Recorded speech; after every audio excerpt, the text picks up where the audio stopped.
स्वागत है आप सभी का youth engineers academy private limited के डिजिटल प्लेटफॉर्म पे। ये हमारा यूट्यूब चैनल है। और जैसा कि आपको मालूम है कि हम लोग एसएससी जेई पेपर 2 के मैकेनिकल ब्रांच के क्वेश्चंस को सॉल्व करने की एक सीरीज चला रहे हैं, उसमें लगे हुए हैं। और पिछले कुछ वीडियोज में हमने कुछ प्रॉब्लम सॉल्व की थी जो कि 2017 मैकेनिकल में आई थी और इंजीनियरिंग मैकेनिक्स टॉपिक की थी। अभी भी हम टॉपिक इंजीनियरिंग मैकेनिक्स ही लिए हैं, और लेकिन पेपर 17 का हो चुका है तो 2018 के पेपर की बात कर रहे हैं। आइए देखते हैं कि इस 18 के ईयर में किस टाइप के क्वेश्चंस आए थे और उसको सॉल्व करने की कोशिश करते हैं। 15 मार्क्स के टू क्वेश्चंस मैं यहाँ ले रहा हूँ। ये आए थे 2018 में। पहला प्रॉब्लम है कि ये हिंदी वर्जन है, आप चाहें तो इंग्लिश वर्जन भी देख सकते हैं पेपर में। स्पष्ट कीजिए कि यदि एक बिंदु पर सक्रिय तीन समतलीय बल समान हो तो प्रत्येक बल दो अन्य बलों के बीच कोण की ज्या के अनुपात में होगा। ये एक्चुअली लामी थ्योरम को प्रूव करने की बात कर रहा है, और इसका वीडियो मैं पहले बना चुका हूँ। ये आप देख सकते हैं जाके, जो पहले के वीडियोज हैं। लेकिन फिर भी एक बार जल्दी से देख लें क्या कह रहा है कि लामी थ्योरम को हम अप्लाई वहीं कर सकते हैं जहां पर पहली शर्त ये है कि तीन फोर्स हो, दूसरी शर्त ये है कि वो कॉन्करेंट हो, एक ही बिंदु से गुजर रहे हो, और तीसरी शर्त ये है कि जिस बॉडी पर लगे हैं वो बॉडी साम्य अवस्था में हो, मतलब इक्विलिब्रियम में हो। तो इस तरह की कंडीशन अगर हमें मिल जाती है तो वहीं पर हम लामी थ्योरम अप्लाई कर पाते हैं। अगर डायग्राम के फॉर्म में देखा जाए तो सपोज दैट किसी पॉइंट पी पर एक force, this one is P, this one is Q and this one is R. ऐसे कहीं पे अगर आपको दिख जाता है कि तीन फोर्स लग रहे हैं, किसी भी एंगल पे लग रहे हैं, ये angle suppose that this is alpha, this is beta and this one is gamma. अगर ऐसा कुछ दिखाई पड़ जाता है तो हम इसको प्रूव कर सकते हैं। प्रूव किया गया है, आप देख लीजिएगा पिछले वीडियो में जाके। और फॉर्मूला कुछ ऐसा आएगा कि अगर आपने पी फोर्स लिया है तो बाकी दोनों फोर्स जो क्यू एंड आर बचे हैं इनके बीच का जो एंगल बीटा है उसको लेंगे। मीन्स हम लिखेंगे पी अपॉन साइन बीटा, और दूसरा लेंगे क्यू अपॉन साइन गामा, और तीसरा लेंगे आर अपॉन साइन अल्फा। तो इसी को प्रूफ करना था, इसलिए मैं इसमें टाइम नहीं लगा रहा हूँ, मैं अगले क्वेश्चन की तरफ बढ़ रहा हूँ। और ये पिछले वीडियो में जाकर आप देख लीजिएगा, इसका बहुत बेहतरीन तरीके से प्रूफ बताया गया है। तो आइए नेक्स्ट क्वेश्चन की तरफ चलते हैं। ये 15 मार्क्स तो आपने अचीव कर लिया। तो दूसरा क्वेश्चन हमारा है, बी पार्ट है, इसको समझा जाए। विषम क्षैतिज तल पर रखा हुआ पिंड उसे हिलाने के लिए तल पर 30 डिग्री पर आनत 180 न्यूटन के कर्षण के लिए आवश्यक है। यह देखा गया कि तल पर 30 डिग्री पर आनत बल 220 न्यूटन के दाब से पिंड हिल गया। पिंड का वजन और घर्षण गुणांक ज्ञात कीजिए। अगर हिंदी वर्जन आप क्वेश्चन आपको समझ में नहीं आता तो आप जरूर इंग्लिश में देख लीजिएगा। मैं यहाँ पे इसको बताने की कोशिश कर रहा हूँ कि एक हॉरिजॉन्टल प्लेन है जिस पर एक बॉडी पर एक प्लेन पे हॉरिजॉन्टल प्लेन पे एक ब्लॉक रखा हुआ है। तो सपोज दैट, सॉरी, किया जाए,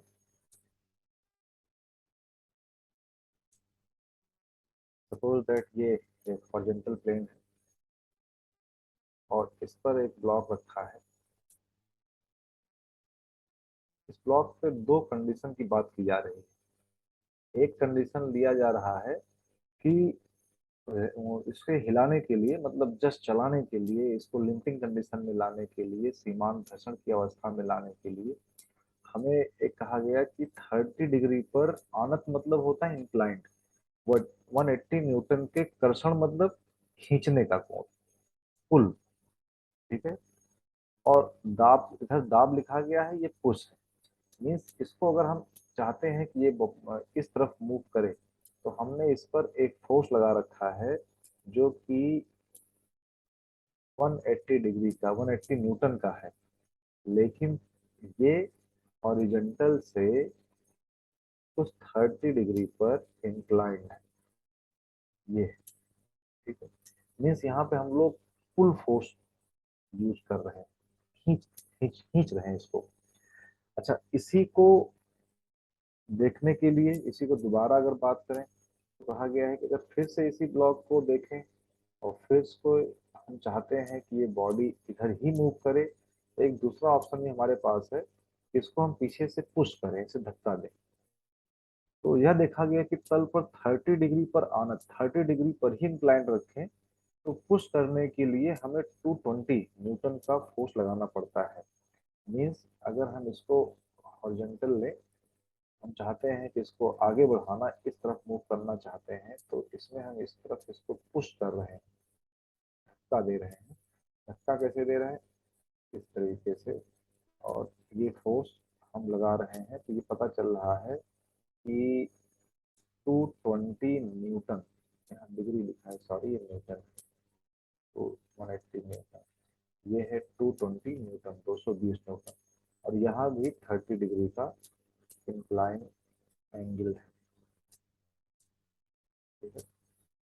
और ये हमारे पास बॉडी का दो केस हो गए। तो क्वेश्चन का डायग्राम समझ में आ गया, एक केस में पुल फोर्स है, दूसरे केस में पुश फोर्स है। और साफ दिखाई पड़ रहा है कि सेम एंगल पर और सेम फ्रिक्शन कोएफिशिएंट के साथ हमेशा पुल फोर्स पुश फोर्स से कम होता है। इसलिए हम कहते हैं कि किसी भी बॉडी को खींचना ज्यादा आसान है ना। इससे हमें एक निष्कर्ष निकलता है कि खींचना, है ना, मीन्स किसी चीज को पुल करके मूव करना, खींचना ज्यादा आसान होता है, ज्यादा आसान होता, ठीक है। इसको चाहे तो कहीं प्रूव भी कर लेंगे हम लोग, कैसे, है ना। ठीक है, खैर यहाँ हमें पूछा गया है कि पिंड का वेट, बॉडी का वेट क्या होगा और घर्षण गुणांक क्या होगा। बॉडी का वेट और घर्षण गुणांक क्या होगा, मीन्स हमें एक तो म्यू आइडेंटिफाई करना है, फ्रिक्शन कोएफिशिएंट, और बॉडी का वेट मान लेते हैं डब्ल्यू है, तो ये आइडेंटिफाई करना है, ये प्रॉब्लम, ठीक है। सपोज दैट अब हम दोनों केस में इसके थ्री बनाने की कोशिश करते हैं। थ्री कैसे, आइए देखते हैं। Three body diagram. तो फर्स्ट केस में करें, दोनों ही केस में बॉडी में टेंडेंसी ऑफ मोशन फॉरवर्ड है, राइट की तरफ, राइट साइड में। तो दोनों ही केस में जो फ्रिक्शन फोर्स होगा हमेशा मोशन का अपोज करता है, तो फ्रिक्शन फोर्स लेफ्ट साइड में होगा। तो पहले इस केस की बात कर लें। इसका अगर बात करें तो इसका वेट नीचे डाउनवर्ड काम करेगा, इसका वेट नीचे डाउनवर्ड काम करेगा, और इसका जो रिएक्शन होगा वो अपवर्ड काम करेगा, नॉर्मल रिएक्शन जिसे आप कहेंगे वो अपवर्ड काम करेगा। तो पहले तो वेट लिख लें, वेट डाउनवर्ड, ठीक है। तो उसके बाद किसी पॉइंट पर जो रिएक्शन होगी, क्योंकि बॉडी अर्थ पर एक्शन लगाएगा एंड अर्थ बॉडी पर रिएक्शन लगाएगी, जो कि वेट के अपोजिट रहेगी, और ये रिएक्शन आर होगी। लिम्पिंग कंडीशन में फ्रिक्शन फोर्स की वैल्यू मैक्सिमम होती है, सीमांत घर्षण की अवस्था में मैक्सिमम होती है, और वो मैक्सिमम वैल्यू क्या होती है, म्यू आर। तो फ्रिक्शन फोर्स लिम्पिंग कंडीशन में इस तरफ लगता हुआ दिखाई पड़ेगा, तो इसकी वैल्यू होगी म्यू आर। तो इस तरीके से देखा जाए तो बॉडी पर चार फोर्स काम कर रहे हैं, 1 2 3 4। अब जरा इसको हम सॉल्व करें। इसको हम ले लेते हैं केस वन। केस वन की इक्वेशन बनाई जाए।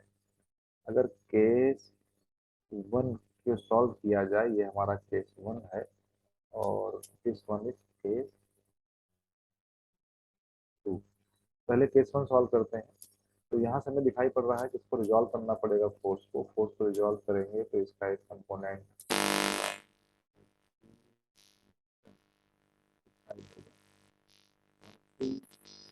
cos 30, cos 30 साइड होगा,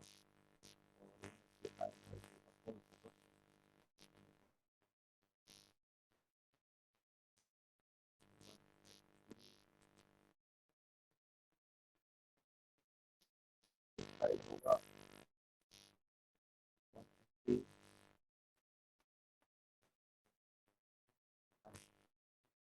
तो हम इसमें कंडीशन ऑफ फ्रीडम अप्लाई करें, sigma X equal to zero, क्योंकि सिस्टम हमारा कॉन्फ्रेंस फोर्स सिस्टम है, sigma force equal to zero. तो हम क्या लिखेंगे, किसी कुछ बॉडी पर जितने फोर्स लेफ्ट में होंगे उतने ही फोर्स राइट में होंगे।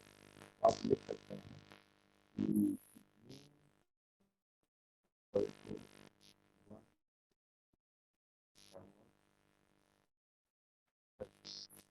और plus sigma F Y zero की बात करें, जो हमारा समीकरण आगे सिग्मा इक्वल टू जीरो से निकाला गया, जो sigma F Y equal to zero से निकाला जा रहा है। की बात करें तो जितने फोर्स ऊपर होंगे उतने ही फोर्स नीचे होंगे, मतलब ऊपर के फोर्स और नीचे के फोर्स आपस में इक्वल होंगे। आप लिख सकते हैं आर प्लस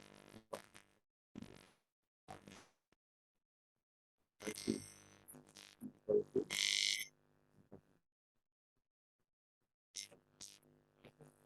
यहाँ हम इक्वेशन में लिख यहाँ आर को रिप्लेस कर लें और एक इक्वेशन बना के रखें। कैसे करेंगे, एक इक्वेशन से हम लोग आर की वैल्यू को निकाल कर दूसरे इक्वेशन में शिफ्ट कर लें। हम यहाँ से कहते हैं आर की वैल्यू को निकाल के यहाँ से शिफ्ट कर, तो क्या हो जाएगा देखा जाएगा।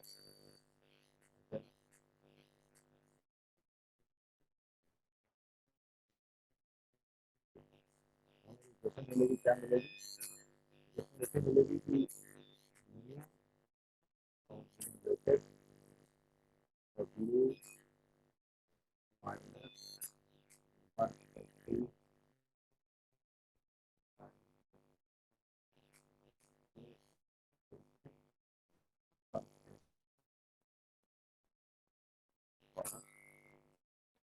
ये हमें इक्वेशन मिलेगी। यहाँ पे आर की वैल्यू को हम रिप्लेस कर देंगे, तो देखा जाए तो इक्वेशन में क्या बेनिफिट होने वाली है। तो एक इक्वेशन हमें यहाँ से मिलके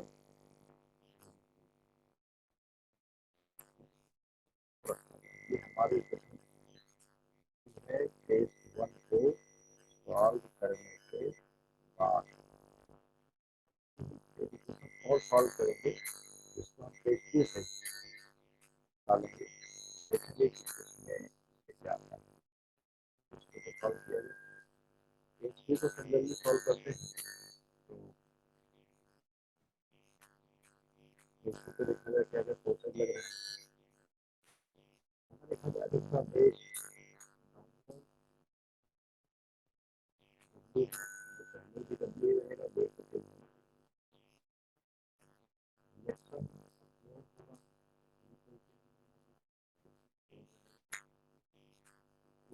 बॉडी का मोशन राइट साइड में है, पिछले केस की तरह ही है, तो इसका भी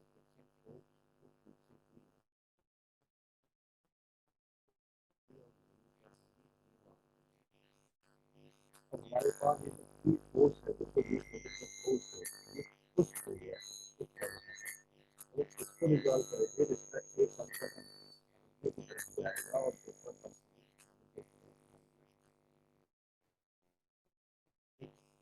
जो हॉरिजॉन्टल कंपोनेंट होगा वो हो जाएगा 220 और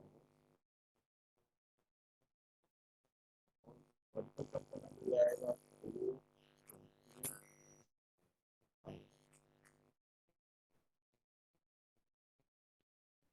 इस तरीके से हमारी फोर्स रिजॉल्व होगा।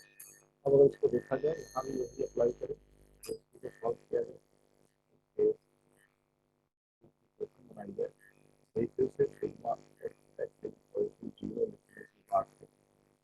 तो यहाँ से हमें क्या मिलेगा, हॉरिजॉन्टल फोर्स लेफ्ट और राइट इक्वल होने चाहिए, फिर से आपको मिलेगा आर इक्वल टू 220 cos 30, ये हमारे इक्वेशन मिलेगी सिग्मा वाई को, सिग्मा एफ एक्स वाई को सॉल्व करने की कोशिश करें, हमारी होगी जिसमें फोर्स ऊपर है, आर ऊपर लग रहा है और नीचे की तरफ फोर्स है, एक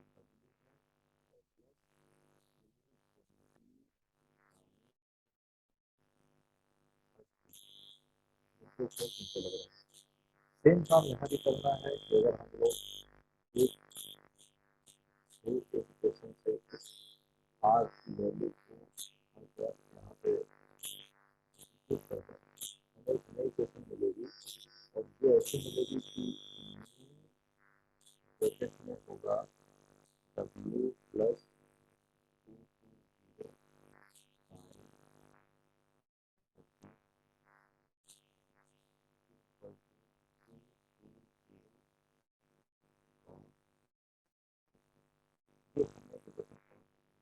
केस टू को सॉल्व करने के बाद दोनों केस हमारे सॉल्व हो गए। तो अब हमें आप देखिए कि अगर इस इक्वेशन को हम कहें कि ये हमारी इक्वेशन 1 है और ये इक्वेशन हमारी 2 है, तो 1 और 2 दोनों ही इक्वेशन को देखा जाए तो केवल दो अननोन दिखाई पड़ते हैं, एक म्यू है और एक डब्ल्यू। म्यू एंड डब्ल्यू केवल दो अननोन, तो इन्हीं दोनों इक्वेशंस को सॉल्व कर सकते हैं क्योंकि दो अननोन है, दो इक्वेशन है, then we can solve this two equations for two unknown. तो इसको अगर सॉल्व कर लेंगे इन्हीं को तो हमें हमारा आंसर मिल जाएगा। मैं यहाँ पे इस काम को आपके लिए छोड़ रहा हूँ, आप सक्षम है, समझदार है, इसको कर सकते हैं। तो मैं लिख रहा हूँ यहाँ पे कि solve equation 1 and 2 to get the answer. Okay, मुझे पूरी उम्मीद है कि आप इसको सॉल्व कर लेंगे और मी और डब्ल्यू की वैल्यूज को निकाल लेंगे। तो इस क्वेश्चन से हमें एक चीज तो समझ में आई कि हमेशा पुश फोर्स पुल फोर्स से टफ होता है, इतना आसान है, धक्का देना कठिन है ना। और कठिन क्यों है कि आप अगर ध्यान से देखें दोनों ही केस में रिएक्शन की वैल्यू को देखें, एक और डिस्कशन का पॉइंट यहाँ पे है, समझ सकते हैं कि बड़े काम की चीज है क्या है। देखा जाए जरा, तो यहाँ देखिए अगर हम केस 1 में रिएक्शन निकालते हैं, केस 1 में रिएक्शन को आइडेंटिफाई करते हैं, तो आप क्या लिखेंगे, W माइनस 180 साइन 30। यहाँ से अगर आपको R की वैल्यू दिखाई पड़े तो आप लिखेंगे R is equal to W minus 180 sine 30। लेकिन अगर यहाँ पर आप देखें तो R की वैल्यू क्या दिखाई पड़ती है, W प्लस 220 साइन 30, और यहाँ दिखाई पड़ती है R की वैल्यू, रिएक्शन की वैल्यू, ये W minus 180 sine 30। Means weight में कुछ केस 1 में देखा जा रहा रिएक्शन, तो वेट में से समथिंग इज माइनस। इसका मतलब केस 1 में जो रिएक्शन आ रही है वो केस 2 के रिएक्शन से कम होगी, क्योंकि केस 2 के रिएक्शन में क्या है, W में कुछ ऐड किया जा रहा है। तो आप ये लिख सकते हैं कि reaction of case 1 is less than reaction of case 2, है ना। ऐसा है तो इसलिए क्या होगा कि फ्रिक्शन फोर्स जो होगा, जो फ्रिक्शन फोर्स होगा केस 1 का friction force will be less than case 2 का फ्रिक्शन फोर्स। क्योंकि फ्रिक्शन फोर्स केस 1 में कम होगा, इसलिए जो हमें एफर्ट लगाना पड़ेगा वो भी केस 1 में कम होगा। Means effort in case 1 is less than effort in case 2, इसलिए ये हमारा खींचना इस बॉडी को आसान रहता है। खैर ये अपने क्वेश्चन का पार्ट नहीं था, लेकिन फिर भी मुझे लगा कि आपको बताना चाहिए। तो आगे देखते हैं। अब ये क्वेश्चन तो खत्म हो गया, हम लोग नेक्स्ट वीडियो में एक नए क्वेश्चन के साथ मिलेंगे। तब तक के लिए आप प्रैक्टिस करते रहिए, और अगर ये वीडियो आपको ठीक लगा हो इसको लाइक जरूर करिएगा, क्योंकि लाइक करने से सभी का उत्साह बढ़ता है, हमारा भी बढ़ेगा। और अगर शेयर कर देंगे तो एक अच्छी चीज़ कई लोगों के पास जाएगी, इसलिए शेयर करना भी फर्ज है। प्लीज़ इसको शेयर करिएगा। और अगर ऑफलाइन बैच में हमारे पास आना चाहते हैं जेईई के प्रिपरेशन के लिए, इलेक्ट्रिकल में, मैकेनिकल में और सिविल में, तो प्लीज़ कैंपस को विजिट करिए या इन दिए गए नंबर पे आप कॉल करिए। Thank you so much.